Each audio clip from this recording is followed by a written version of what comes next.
Assalamualaikum warahmatullahi wabarakatuh. Waalaikumsalam warahmatullahi wabarakatuh. Alhamdulillahillazi ja'ala ramadhana syahra siyama lil mu'minin. Wassalatu wassalamu ala asyrafil anbiya'i wal mursalin sayyidina wa maulana Muhammadin wa ala alihi wa ashabihil mujahidin at-tahirin, amma ba'du. Ma'asyiral muslimin rahimakumullah. Dari jumlah 12 bulan yang ada dalam agama kita, yang dihitung sejak Muharram sampai dengan bulan Zulqa'dah, maka Ramadan mendapat gelar Sayyidus Syuhur.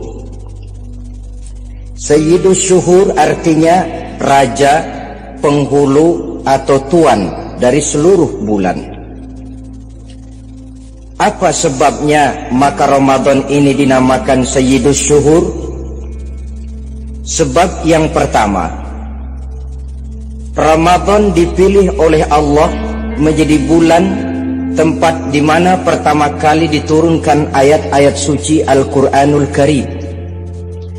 Allah tidak memilih Rabiul Awal, tidak Rajab, tidak pula Sya'ban misalnya, tetapi dipilihnya Ramadan untuk menjadi bulan di mana diturunkan ayat-ayat suci Al-Quranul Karim, seperti yang dijelaskan dalam surah Al-Baqarah ayat 185.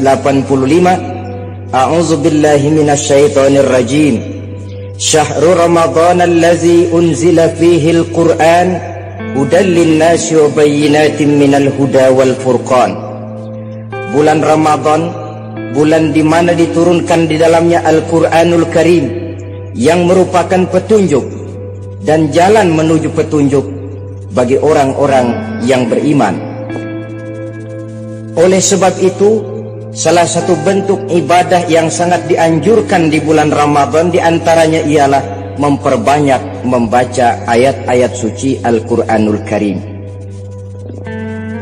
Yang kedua, Ramadan disebut Sayyidus Syuhur karena di dalamnya ada satu malam yang bobotnya khairun min alfi syahr. Satu malam tetapi lebih baik daripada 1000 bulan. Itu dinamakan dengan Lailatul Qadar. 1000 bulan kira-kira 83 tahun. Nilai ibadah di malam itu lebih baik daripada nilai ibadah 83 tahun. Padahal umur orang sekarang kan jarang yang sampai 83 tahun. Bagaimana ini harus kita pahami?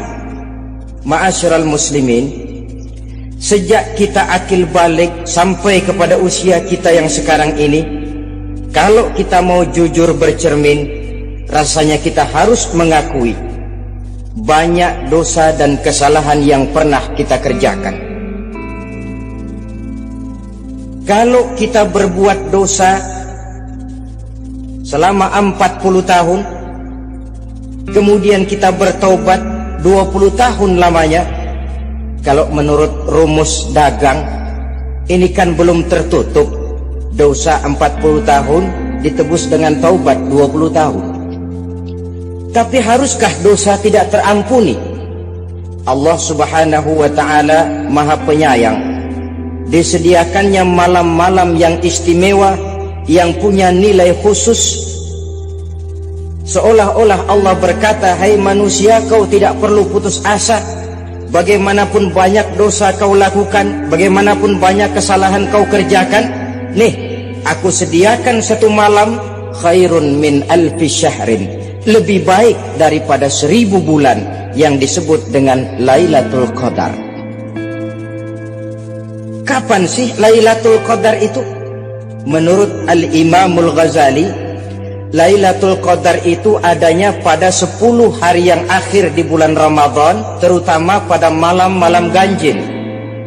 Malam 21, 23, 25, 27, dan 29. Tapi orang yang ingin menemukan Lailatul Qadar, dia harus sudah berjaga sejak awal Ramadan. Jadi nggak boleh pakai ilmu ngincer. Tahu ilmu ngincer? Tanggal 20 Ramadan nggak terawih, 21 terawih, 22 perek lagi, 23 masuk lagi, 24 nggak ke masjid. Temannya tanya, kenapa nggak ke masjid? Ini kan bukan malam ganjil, nggak turun Lailatul Qadar. Saya kira yang kayak begini dapatnya bukan Lailatul Qadar, boleh jadi Lailatul Qadar. Orang yang ingin menemukan Lailatul Qadar itu, dia harus berjaga-jaga sejak awal Ramadan. Inilah di antara tugas kita, memanfaatkan waktu-waktu yang punya nilai istimewa. Itu ada dalam agama. Dalam setiap minggu ada hari istimewa. Dalam setiap hari ada jam-jam istimewa. Dalam setiap tahun ada bulan istimewa. Coba, dalam setiap minggu ada hari istimewa, hari Jumat. Dalam setiap hari ada jam-jam istimewa, sepertiga malam yang terakhir. Antara jam 2 sampai menjelang fajar di kala subuh, itu saat-saat istimewa. Di samping saat istimewa, Allah pun menyediakan tempat-tempat yang istimewa. Solat di Masjidil Haram, pahalanya 100.000 kali ketimbang solat di masjid-masjid lain. Begitu di Masjid Nabawi misalnya, ini tempat yang istimewa. Lailatul Qadar waktu yang istimewa yang diberikan kepada kita untuk kita manfaatkan dengan sebaik-baiknya. Toh dalam kehidupan bernegara saja misalnya, kan pada setiap tanggal 17 Agustus itu presiden memberikan grasi ampunan kepada para entah itu tahanan politik dan sebagainya. Ada yang mendapat potongan tahanan, waktu-waktu yang istimewa. Inilah sebab kedua kenapa Ramadan dinamakan Sayyidus Syuhur. Sebab yang ketiga, Ramadan disebut Sayyidus Syuhur karena di dalamnya nilai kebajikan berlipat ganda adanya. Satu hadis menjelaskan, "Lau ta'lamu ummati ma fi Ramadan, latamannau an takuna sanatu kullaha Ramadan." Andai kata umatku tahu keistimewaan apa yang ada di dalam bulan suci Ramadan, niscaya mereka ingin agar sepanjang tahun isinya Ramadan saja. Apa sebabnya? Li'annal hasanata fihi mujtami'atun. Di dalam bulan Ramadan itu berkumpul segala macam kebajikan. Wa ta'atu maqbulatun. Segala perbuatan taat diterima oleh Allah. Wa da'awati mustajabatun. Segala macam doa dan permohonan dikabulkan oleh Allah. Wa dzunuba maghfuratun. Dan segala macam dosa diampuni oleh Allah Subhanahu wa ta'ala. Berlipat gandanya nilai kebajikan yang kita kerjakan di bulan suci Ramadan. Itu sebabnya seorang muslim dalam menyambut bulan suci Ramadan penuh dengan sikap kegembiraan. Kata baginda Nabi, "Man fariha bidukhuli Ramadan, haramallahu jasadahu 'alan niran." Siapa orang yang gembira dengan datangnya bulan suci Ramadan, Allah haramkan badannya dari api neraka. Gembira menyambut Ramadan artinya bagaimana? Apa Ramadan datang terus bakar petasan? Bukan. Pukul beduk? Bukan. Apa gunanya pukul beduk kalau nggak puasa? Apa gunanya bakar mercon kalau tidak melaksanakan ibadah di bulan suci Ramadan? Gembira menyambut datangnya Ramadan dalam arti mempersiapkan diri untuk melaksanakan ibadah dengan sebaik-baiknya di bulan suci Ramadan ini. Ma'asyiral muslimin rahimakumullah. Yang terakhir, kenapa Ramadan disebut Sayyidus Syuhur? Karena di dalam bulan suci Ramadan ada perintah melaksanakan ibadah puasa. Apa istimewanya ibadah puasa? Pertama, yang dipanggil untuk melaksanakan puasa itu iman. Ini panggilan istimewa. Allah menyatakan, ya ayyuhalladzina amanu kutiba alaikumussyam. Hai orang-orang yang beriman, diwajibkan atas kamu berpuasa. Iman yang dipanggil untuk melaksanakan ibadah puasa. Contoh, satu hari di depan rumah kita lewat tukang pepaya, tukang duku, tukang duren. Kita panggil satu tukang pepaya, "Bang, pepaya, berhenti dulu sebentar." Kira-kira yang merasa tukang pepaya berhenti enggak? Berhenti. Ini tukang duku sama tukang duren berhenti enggak? Tidak. Tentu tidak berhenti karena tidak dipanggil. Ini Ramadan yang dipanggil orang-orang beriman. Hai orang-orang yang beriman, berhenti dulu sebentar. Berhenti apa? Berhenti makan di waktu siang, berhenti minum di waktu siang. Yang merasa beriman, berhenti. Yang tidak beriman, langsung. Biar Ramadan siang-siang makan jalan terus, ngerokok, ngelepus terus. Kenapa? Tidak beriman, tidak merasa terpanggil oleh ayat tadi. Sekarang tukang pepaya lewat depan rumah, kita panggil, "Bang, pepaya, berhenti dulu." Dia dengar tapi nggak mau berhenti. Apa kita bilang? Kang pepaya budak. Dipanggil nggak mau berhenti. Ini ada orang ngaku beriman kepada Allah, Ramadan dipanggil disuruh berhenti makan siang, nggak berhenti juga. Mukmin budak. Disuruh berhenti minum di waktu siang, nggak berhenti juga. Mukmin budak. Ini istimewanya puasa. Panggilan difokuskan kepada iman. Hai orang-orang yang beriman. Allah tidak bilang hai orang-orang yang sudah masuk Islam. Tidak. Ya ayyuhallazina aslamu. Tidak. Ya ayyuhalladzina amanu yang dipanggil. Hai orang-orang yang beriman. Nilai nurani yang paling dalam itu yang dipanggil melaksanakan ibadah puasa. Lalu orang beriman yang bagaimana yang wajib puasa? Pertama, dia sudah balik. Yang kedua, berakal sehat. Yang ketiga, dia mampu berpuasa. Orang beriman macam ini balik, berakal sehat, mampu melaksanakan puasa. Kalau cukup syarat ini, dia wajib puasa. Kurang syarat, tidak wajib puasa. Jadi kalau di bulan Ramadan ada teman kita tidak puasa, jangan heran barangkali syaratnya kurang. Cukup dalam hati saja, ini orang kurang syarat, makanya nggak puasa. Pak, itu teman saya kok nggak puasa? Nggak puasa, nggak puasa. Dia bukan orang beriman kali ah. Orang yang tidak beriman itu tidak wajib puasa. Beriman kok Pak? Iman, tapi nggak puasa. Nggak puasa. Belum balik kali ah. Belum balik, cuma badan doang gede. Bongsor kali itu. Belum balik. Sudah kok Pak, sudah balik. Sudah balik, sudah. Tapi nggak puasa. Enggak. Gila kali dia ah. Gila kali, sebab orang yang tidak berakal itu tidak wajib puasa. Waras Pak, dia tidak gila. Tidak gila, tidak. Barangkali dia tidak mampu melaksanakan puasa karena terkena uzur syar'i. Ini keistimewaan puasa yang pertama, yang dipanggil melaksanakannya iman. Keistimewaan yang kedua, oleh karena yang dipanggil iman, maka puasa dinamakan ibadah sirriyah, ibadah rahasia. Kalau kita sembahyang, orang lihat kan? Lihat enggak? Lihat. Kita bayar zakat, orang tahu.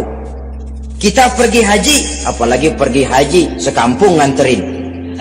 Tapi kita puasa atau tidak puasa, yang tahu kan cuma kita dan Allah saja. Pura-pura sedekah nggak bisa. Pura-pura sholat ketahuan, gerakannya mesti canggung. Pura-pura pergi haji, kemana perginya? Tapi pura-pura puasa gampang. Namanya ibadah sirriyah. Bulan puasa jam 8 pagi makan. keluar rumah bibir lap yang kering, jalan lemesin dikit, ada angin belaga miring. Temennya tanya, lu lemes amat, gue lagi puasa nih. Orang lain bisa dibohongi, sebab puasa memang merupakan ibadah sirriyah yang tahu cuma kita dan Allah saja. Karena dia ibadah rahasia, puasa ini sulit terkena penyakit riya. Ibadah yang lain karena kelihatan orang gampang kena penyakit riya, to show only. Sholat karena kelihatan orang gampang kena penyakit riya. Karena saya jadi imam, misalnya di belakang saya lihat ada mertua, wah saya bikinlah sembahyang saya mantap-mantap, pakai serban, pakai siwak, bahasanya saya paseh-pasehin kayak orang 16 tahun di Mekah. Wah, usolli warwal maghribi salasa raka'atin Allahu Akbar. Surahnya saya cari yang panjang-panjang, paling pendek sabbihis sama wadduha. Akibat apa itu? Riya, di belakang ada calon mertua. Tapi kalau sholat sendirian dalam kamar, boro-boro pakai serban dan siwak, kadang-kadang kaos kutang saja cukup. Surahnya jangan sabbihis sampai wadduha, langganannya inna a'toinakal kautsar sama qul huwallahu ahad. Karena sholat terlihat orang mudah kena penyakit riya. Sedekah pun begitu.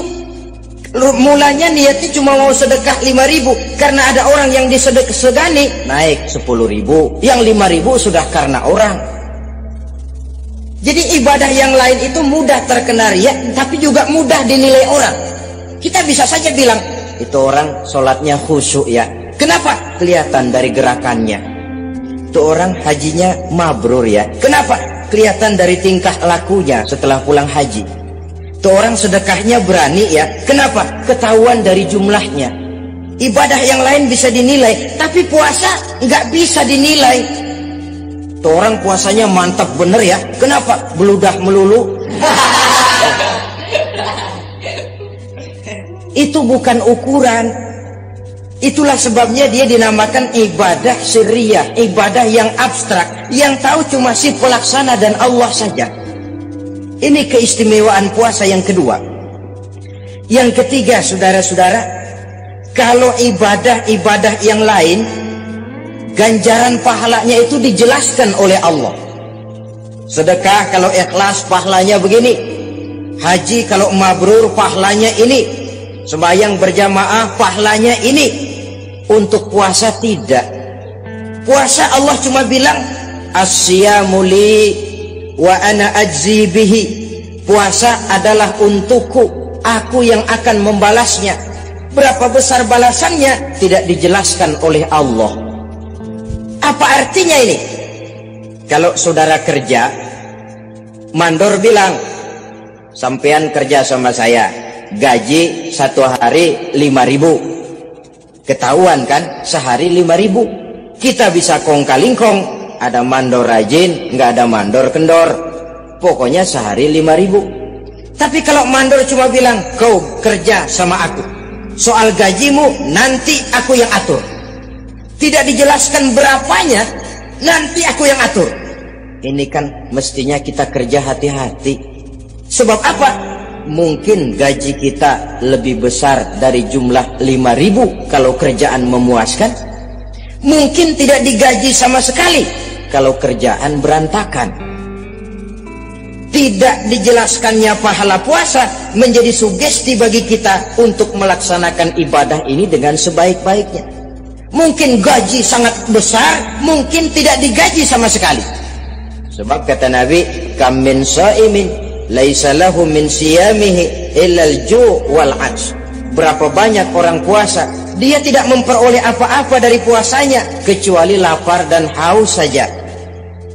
Puasa sah, kewajiban gugur, nilai 0. Tidak dapat apa-apa kecuali lapar dan haus. Jadi inilah keistimewaan daripada ibadah puasa. Saudara hadirin yang saya hormati, kemudian apa sih perlunya kita melaksanakan ibadah puasa ini? Namanya syahwat. Kalau itu kita kendalikan, maka langkah hidup ini akan menjadi lurus karenanya. Benar kalau Nabi menyatakan,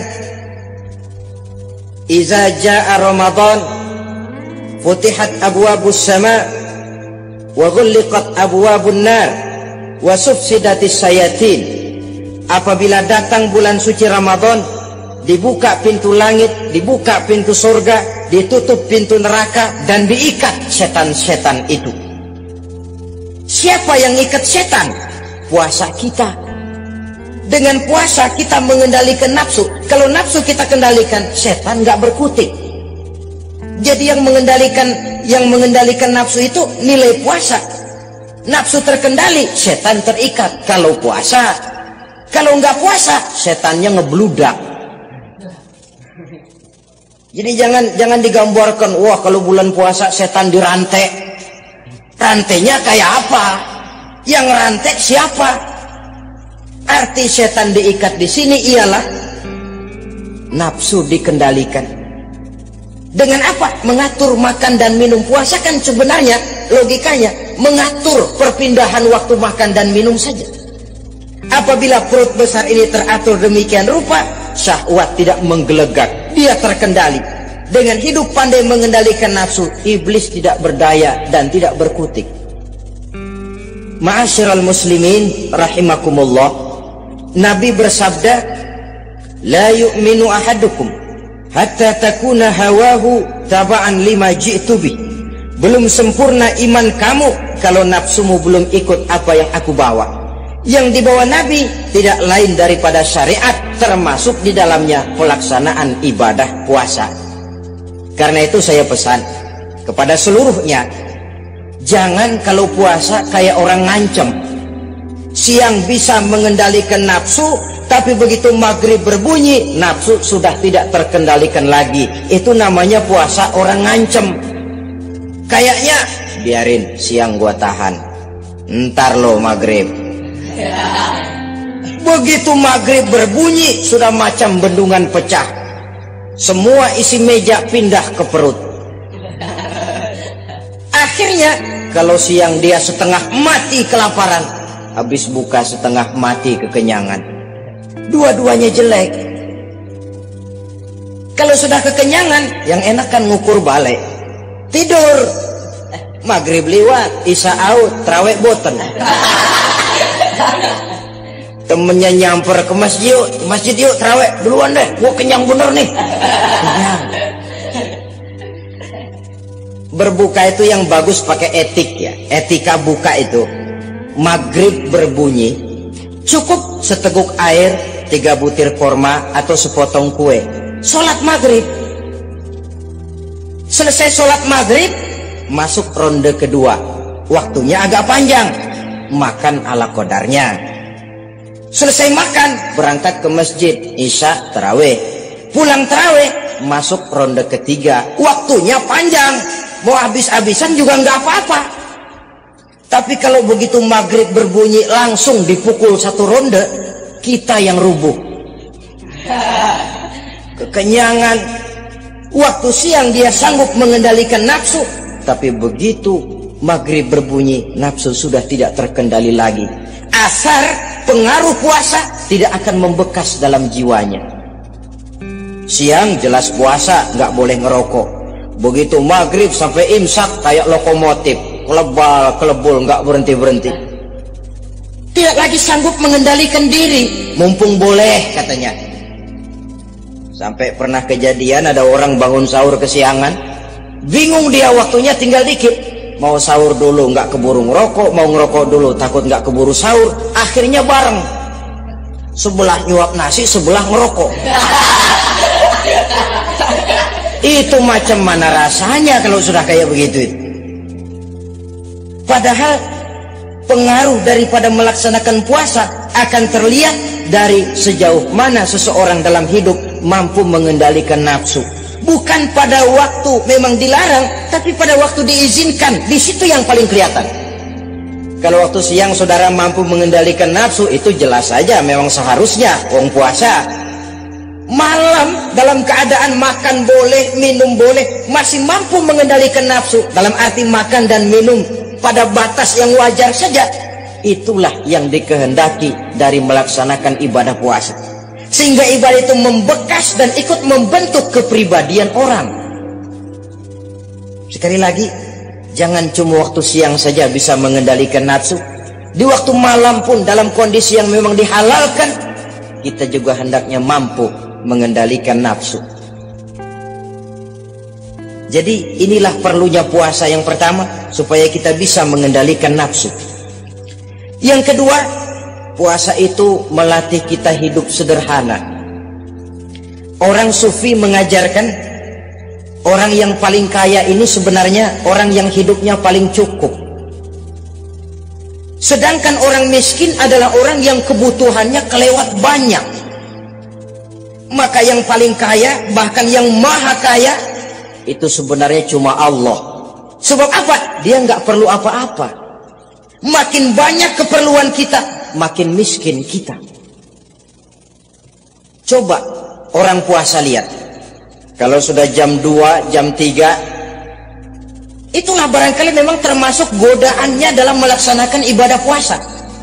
Kalau jam 1 siang, jam 2 siang, jangankan makanan enak, nangka busuk kita lihat legit. Barangkali cobaan di dalam melaksanakan ibadah puasa.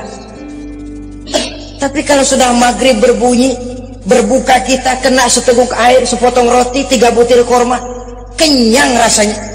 Kemana keinginan yang tadi begitu menggebu-gebu? Oh, bisikan nafsu rupanya itu. Makin dalam kita merenung, makin sampai kita kepada bentuk kesederhanaan di dalam hidup ini. Puasa membentuk pribadi seorang muslim untuk jauh daripada sifat tamak bin rakus alias rakah. Tamak itu berasal dari kalimat toma dalam bahasa Arab yang sifatnya sudah terukir dari hurufnya. Huruf to, tengahnya bolong. Huruf mim, tengahnya bolong. Huruf ain, mulutnya mangap, perutnya gede. Jadi orang tamak macam itulah. Apapun yang diberikan Allah tidak pernah ada cukupnya dan tidak pernah ada syukurnya. Sehingga Nabi menjelaskan, lau anna libni adam wadiyani min zahabin labtagha lahuma thalisan wala yamla'u jawfa ibna adam illa turab. Andai kata manusia mempunyai 2 buah ladang yang seluruhnya emas, tidak usah kepalang tanggung, ladang emas, 2 ladang semuanya ladang emas, dia tidak akan puas, dia akan mencari lagi ladang yang ketiga. Wala yamla'u jawfa ibna adam illa turab. Mulut manusia ini memang tidak akan pernah penuh kecuali kalau sudah diisi dengan tanah.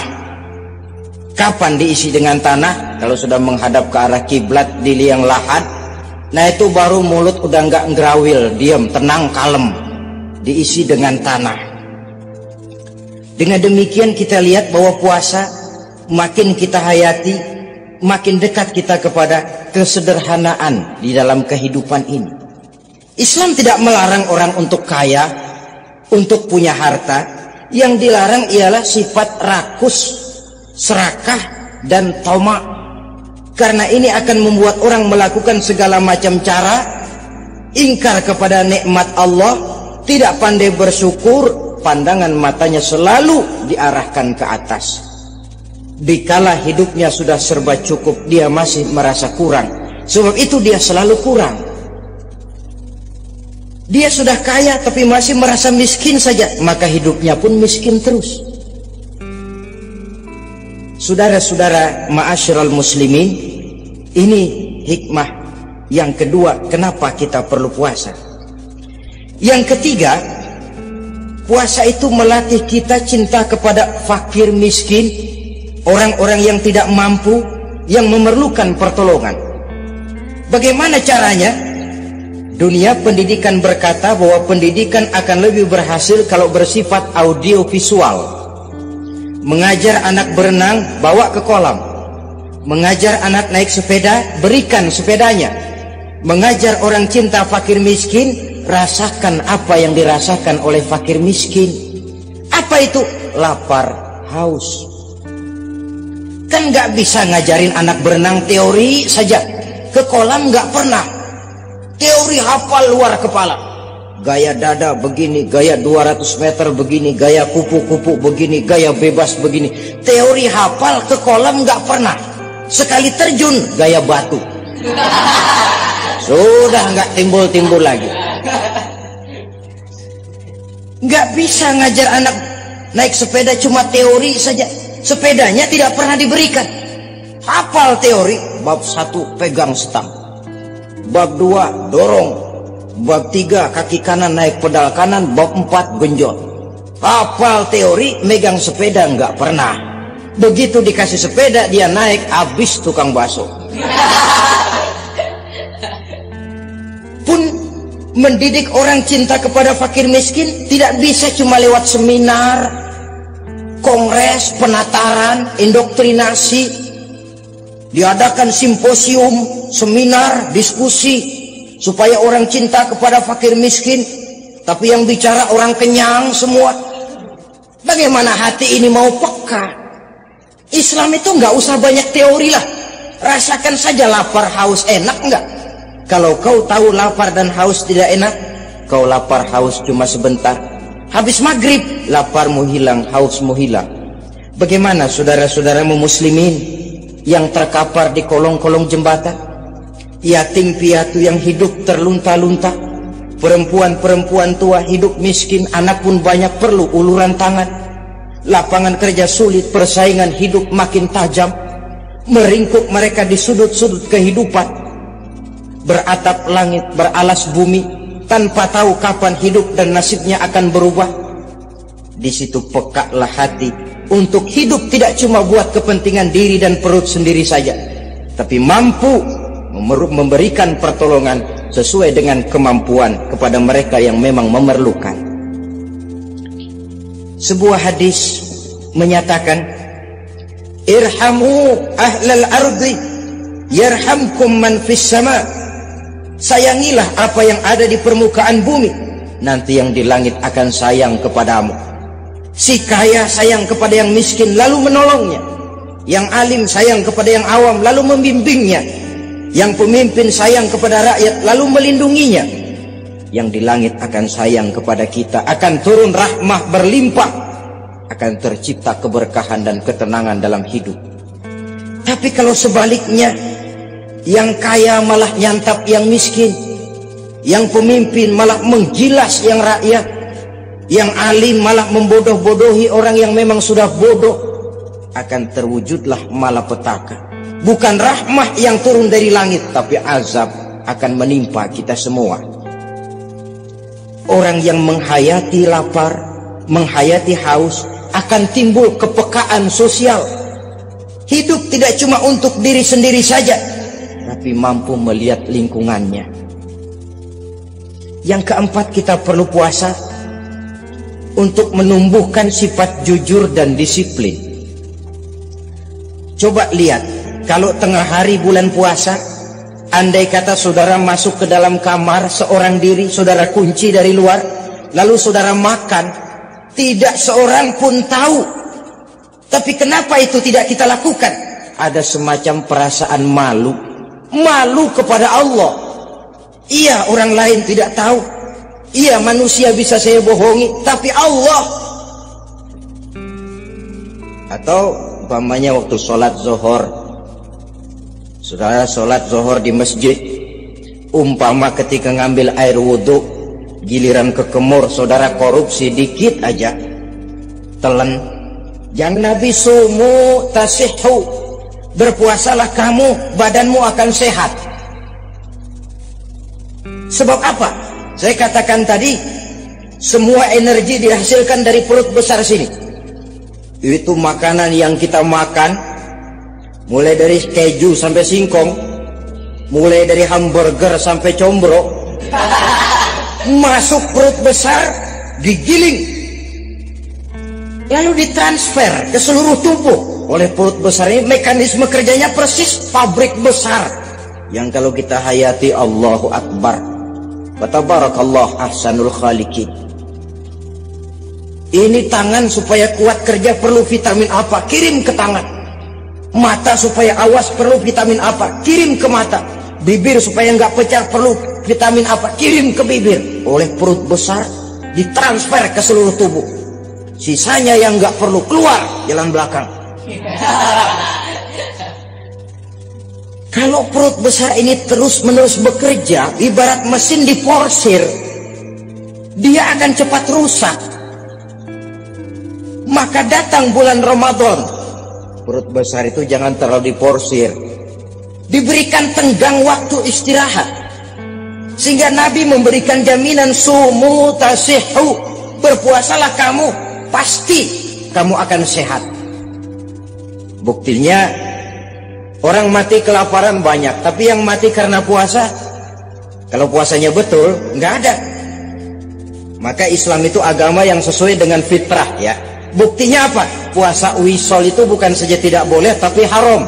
Puasa wisol artinya puasa nyambung, dari pagi sampai maghrib sampai malam sampai besok pagi lagi terus-terusan puasa, haram, karena itu bertentangan dengan fitrah. Islam tidak, cukup dari waktu imsak sampai datang waktu maghrib. Kenapa? Menurut perhitungan itu sesuai dengan daya kemampuan maksimal manusia. Sudah diukur itu. Allah yang bikin manusia kok. Jadi kalau Allah perintah puasa, itu sudah dalam kemampuan daya tampung dari kapasitas yang dimiliki manusia. Orang mati kelaparan banyak, yang mati karena puasa nggak ada. Belum pernah saya dengar ada warta berita, sari berita-berita penting dalam siaran ini, gara-gara bulan puasa orang Islam pada mati. Nggak ada. Yang mati kelaparan banyak, tapi yang mati karena puasa tidak ada. Nabi menjamin, sumu tasihhu, berpuasalah kamu, pasti badanmu akan sehat. Ma'asyiral muslimin, kalau sudah tahu kita apa perlunya kita berpuasa, pembicaraan akan saya lanjutkan bagaimana seharusnya kita puasa. Puasa yang ideal itu yang bagaimana? Al-Imamul Ghazali menjelaskan, orang yang puasa itu ada 3 macam. Pertama, saumul awam, puasanya orang kebanyakan. Orang macam ini merasa sudah puasa asal tidak makan, tidak minum, puasa sudah. Pokoknya tidak makan, tidak minum, itulah puasa. Ini puasanya orang awam. Matanya tidak pernah puasa, kupingnya tidak puasa, kakinya tidak puasa, tangannya tidak puasa. Ini puasa orang awam, kebanyakan. Hasilnya tidak mustahil seperti yang dikatakan Nabi tadi. Berapa banyak orang puasa tidak mendapat apa-apa dari puasanya kecuali lapar dan haus. Puasa sah, kewajiban gugur, nilai 0. Kan rugi ibadah semacam itu. Sebab jangan lupa, yang membatalkan itu kan 2. Ada yang membatalkan pahala puasa, ada yang membatalkan puasa. Bedanya apa? Kalau puasa batal, pahala jelas batal. Tapi kalau pahala yang batal, puasanya mungkin sah, kewajibannya gugur, tapi pahala tidak ada. Kalau yang membatalkan puasa sih umumnya kita bisa jaga itu. Sebab apa? Masalahnya konkret, kelihatan. Apa yang membatalkan puasa? Misalnya makan dan minum yang disengaja walaupun sedikit, batal. Sedikit tapi sengaja tidak mengenyangkan, batal. Mamanya pentol korek yang kecil itu, sengaja telan waktu puasa, batal. Kan sedikit pak, nggak kenyang kok. Sengaja itu yang bikin batal. Tapi kalau tidak sengaja seperti lupa, itu tidak batal. Misalnya hari pertama puasa, di sembahyang subuh tidur, bangun jam 8, lupa kebiasaan, langsung aja nyerbu ke dapur. Dapat sepiring setengah, ingat, astagfirullah, lagi puasa, betul. Setelah ingat bagaimana? Yang masih ada di mulut keluarkan, berkemur, lanjutkan puasanya, sah. Perkara sepiring setengah yang udah kadang masuk bagaimana Pak? Itu rezeki. Lawang orang lupa. Lupa itu kan jenis yang ma'fu anhu, jenis yang dimaafkan. Makan dan minum yang disengaja walaupun sedikit, batal. Batal puasanya. Apalagi muntah yang disengaja, batal puasa itu. Ukuran sengaja kan kita tahu. Apalagi hilang akal seperti gila atau pingsan, batal puasa. Apalagi hubungan suami istri di waktu siang secara sengaja, batal. Kalau sengaja. Kalau nggak sengaja, enggak. Namanya nggak sengaja. Umpamanya, saya nggak sengaja Pak, tahu-tahu udah nyampe situ, gimana? Yang nggak batal, cuma begitu ingat, buru-buru selesai mandi, lanjutkan puasanya, sah. Jangan begitu ingat sih, ingat Pak puasa, cuman tanggung. Nah, ini tanggung ini yang bikin jadi batal. Dan jangan lupa, orang yang membatalkan puasa karena hubungan suami istri, dendanya paling berat. Seorang sahabat pernah lapor, halaktu ya Rasulullah, ya Rasul, celaka saya. Ma ahlakak, apa yang bikin kamu celaka? Saya lagi puasa Ramadan ya Rasulullah, saya nggak tahan. Lalu saya nyelonong sama istri saya, pengantin baru ini rupanya.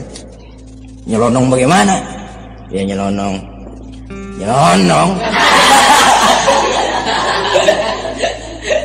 Melanggar dia, tapi jujur, lapor. Kata Rasul, ya sudah, bayar dendanya. Dendanya apa ya Rasulullah? Bebaskan budak. Aduh, saya nggak punya budak ya Rasulullah. Tidak punya? Tidak punya. Puasa 2 bulan berturut-turut, tidak boleh diselang-seling. Syahraini mutatabi'aini, 2 bulan berturut-turut, tidak boleh diselang-seling. Gimana? Sanggup puasa 2 bulan berturut-turut? Enggak kuat ya Rasulullah. Enggak kuat? Enggak kuat. Ramadan yang sebulan aja saya nyelonong, apalagi 2 bulan. Kalau kau tidak kuat juga, beri makan 60 fakir miskin, 1 orang 1 mod ya Rasulullah. Apalagi jangan memberi makan 60 fakir miskin. Istri saya di rumah sehari masak, 3 hari libur. Saya orang susah ya Rasulullah. Saya pikir lagian ya orang kebangetan juga, udah melarat sama larangan berani. Rasul masuk ke dalam kamar, keluar kembali bawa sekeranjang kecil kurma.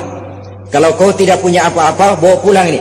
Sedekahkan kepada orang-orang miskin di kampungmu sebagai pembayar dendamu. Ya Rasulullah, apalagi? Di kampung saya itu yang paling miskin saya. Waduh, rusak bener ini orang. Apa marah Rasul? Beliau malah senyum. Ya sudah, kalau memang yang paling miskin kamu, bawa pulang saja itu kurma, beri makan anak istrimu di rumah. Orang ini udah melanggar larangan, dapat kurma lagi. Yang kedua, watak hukum Islam itu elastis, fleksibel, tidak kaku. Tidak kalau sudah begitu ya mesti begitu, itu tidak. Yang sering kaku kan kitanya umat Islam di dalam memahami Islam. Saudara hadirin yang saya hormati, yang tidak boleh itu pun di waktu siang. Kalau malam sejak maghrib sampai sebelum imsak, pada awal perintah puasa tidak boleh. Tapi ternyata banyak juga yang nyerempet-nyerempet. Sampai Allah turunkan, uhilla lakum lailatas siyami arrafasu ila nisaikum. Dihalalkan bagi kamu pada malam puasa bergaul dengan istrimu. Jadi barangkali di antara pendengar ini ada yang pengantin baru, tolong sabarlah di waktu siang. Tunggu maghrib berbunyi. Kalau sudah maghrib habis buka, mau buka lagi juga nggak apa-apa. Terserah saja. Ini yang membatalkan puasa. Yang kita sulit mengontrol, yang membatalkan pahalanya. Apa misalnya? Ngomong-ngomongin orang. Puasa, ngomongin orang jalan terus. Itu ya tetangga kita. Kenapa emang? Oh, anu. Kita sih bukan ngomongin orang ini. Bukan ngomongin orang katanya. Ngomongin tuyul. Anu. Bohong. Orang puasa bohong, apa puasanya batal? Tidak. Puasanya sah. Yang batal mungkin pahalanya. Saudara-saudara ma'asyiral muslimin rahimakumullah. Mata, terutama di kota-kota besar, menjaga mata ini. Kadang-kadang kita nggak pengen lihat tapi kelihatan. Sebab itu memang yang tidak boleh ngeliatin. Kalau kelihatan lain, kelihatan itu kan rezeki. Orang kita nggak mau tapi kelihatan. Yang kelihatan itu sebentar. Kata Imam Ali, nazaratul ula laka wa tsaniyatu alaika. Pandangan pertama untukmu, yang kedua atasmu. Jadi begitu kelihatan, ya sudah. Jangan kelihatan tapi manteng aja nggak mau. Jadi mantengnya ini yang jadi urusan. Saudara hadirin yang saya hormati, dengan kata lain, berusahalah kita untuk puasa zahir batin. Itu yang pertama tadi. Puasa tingkatnya orang saumul awam disebut. Tingkat yang kedua, saumul khawas, puasanya orang khusus. Bagaimana ini? Di samping tidak makan dan tidak minum, panca inderanya sudah ikut puasa. Matanya puasa, kupingnya puasa. Asal ada diajak ngomong-ngomongin orang, maaf ya, kuping saya lagi puasa. Kakinya puasa, diajak jalan ke tempat yang tidak baik, dia bilang maaf saja, kaki saya lagi puasa. Diajak nyolong, maaf, tangan saya lagi puasa. Tidak cuma sekedar tidak makan dan tidak minum, panca inderanya sudah ikut puasa. Sekurang-kurangnya seperti inilah puasa kita, zahir batin. Nah, yang tertinggi disebut saumu khawasil khawas, puasa orang khusus yang lebih khusus lagi. Ini sudah the first class ini, puasanya orang VIP. Bagaimana puasanya orang ini? Di samping tidak makan dan tidak minum, puasa panca inderanya, hatinya juga sudah ikut puasa dari seluruh keinginan yang selain Allah. Wah, ini kelas tinggi. Orang yang puasa macam ini, andai kata jam 3 sore dia berpikir, ntar sore buka pakai apa ya, dia menganggap batal pahalanya. Kenapa? Masih mikirin makanan. Kalau kita kan bukan cuma mikirin, ngancem. Waduh, jam 5 di meja udah buderek es kopior, kelapa muda, cendol. Apa yang mau diminum lebih dulu? Tingkat yang tertinggi ini, hatinya juga puasa dari semua keinginan yang selain Allah. Idealnya sekurang-kurangnya kita puasa zahir batin. Zahirnya menahan diri dari yang membatalkan puasa, batinnya mencegah diri dari yang membatalkan pahala puasa kita itu. Ma'asyiral muslimin rahimakumullah. Terakhir, Rasulullah sallallahu alaihi wasallam membagi bulan Ramadan itu menjadi 3 bagian. Sepertiga yang pertama, tanggal 1 sampai 10 Ramadan, masa turunnya rahmah, turunnya kasih sayang Allah. Kalau istilah sepak bola, tanggal 1 sampai 10 Ramadan ini disebut babak semifinal, babak penyisihan.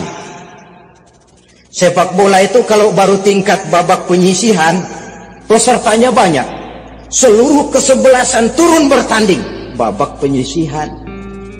Ramadan tanggal 1 sampai 10 babak penyisihan, putaran pertama. Pasaran puasa rame, masjid musola full house, meledak, tidak sanggup menampung jamaah yang tarawih itu, yang tadarus meriah.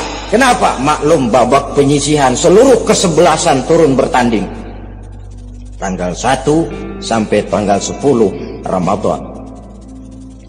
Bila itu selesai, selesailah putaran pertama, masuk putaran kedua, sepertiga yang kedua tanggal 10 sampai 20 Ramadan, masa maghfirah, masa turunnya ampunan dari Allah, masuk babak semifinal. Sepak bola itu kalau sudah babak semifinal, itu kan sudah banyak kesebelasan yang masuk kotak. Maka 10 Ramadan ke atas, pasaran puasa mulai menurun, yang nggak puasa mulai nekat, yang tadarus sudah mulai sayup-sayup sampai. Sementara barisan orang sembahyang tarawih di masjid mulai mengalami kemajuan dengan pesatnya. Barisannya makin maju ke depan. Maklum, tidak semua kesebelasan tangguh. Ada yang sejak bertanding sudah berhitung, kita sih bakalan kalah jelas, yang penting main aja dulu dah.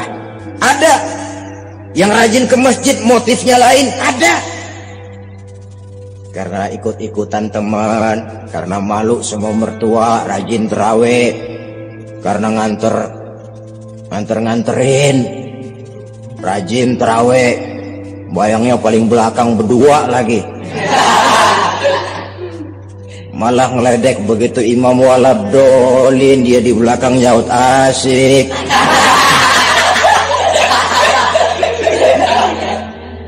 Yang kayak begini ini sudah nggak bakal tahan lama, akan gugur di babak semifinal.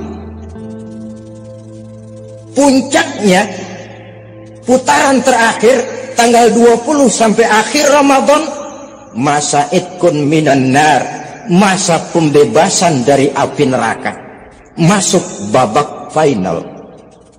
Kalau sudah babak final, ya pesertanya nggak banyak sudah.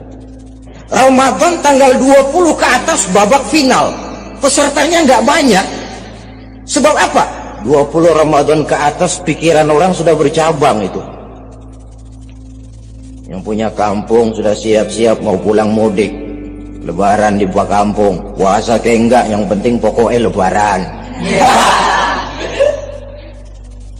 Yang pegawai negeri gajinya kecil, anaknya banyak, palanya ngebet. Yang belum punya sepatu, belum punya baju, macam-macam problem, sehingga konsentrasi ibadah menurun. Padahal Nabi sangat menganjurkan tingkatkan ibadah, la siyama fi ashril awakhir, lebih-lebih pada hari 10 yang akhir, tanggal 20 sampai akhir Ramadan. Di situ dianjurkan memperbanyak ibadah, i'tikaf, tarawih, tadarus Quran, bersedekah, amalan-amalan sunnah yang sangat dianjurkan di bulan suci Ramadan ini. Nah, mereka yang keluar sebagai finalis Ramadan, Allah Subhanahu wa ta'ala berkenan memberikan piagam penghargaan. Di atas piagam itu tertulis dengan nyata, ghufira lahu ma taqaddama min zambihi. Pemegang piagam ini dinyatakan keluar sebagai finalis Ramadan, kepadanya diberikan penghargaan dengan jaminan ampun terhadap seluruh dosa yang pernah dia kerjakan, sehingga dia keluar Ramadan masuk 1 Syawal seperti bayi baru dilahirkan oleh ibunya, bersih tanpa dosa karena sudah dibersihkan oleh ibadah Ramadan, sehingga masuk Syawal dia rayakan Idul Fitri, dia pantas mengucapkan minal aidin wal faizin. Minal aidin artinya semoga kita termasuk orang yang kembali. Kembali kemana? Kembali kepada fitrah, seperti bayi baru dilahirkan oleh ibunya, tidak punya dosa kepada Allah karena sudah dibersihkan oleh ibadah Ramadan. Ini orang yang finalis, puasanya betul, tarawihnya betul, pantas mengucapkan minal aidin. Dan kalau tarawih cuma 2 malam, puasa 3 hari, lebaran paling rajin, mas minal aidin ya, minal aidin. Nggak tahu diri lu, minal aidin dari mana? Saudara hadirin, Musyrek kepada Allah, bersih oleh ibadah Ramadan. Tinggal dosa kepada sesama manusia, berhalal bihalal di hari raya Idul Fitri. Nah, inilah pembicaraan kita pada pertemuan kali ini, dengan harapan mudah-mudahan ibadah kita diterima Allah, kita keluar sebagai finalis yang pada akhirnya masuk ke dalam kelompok minal aidin wal faizin, orang yang kembali suci kepada fitrah dan orang yang beruntung. Dengan semangat inilah kita rayakan Idul Fitri, hari raya kembali kepada fitrah. Terima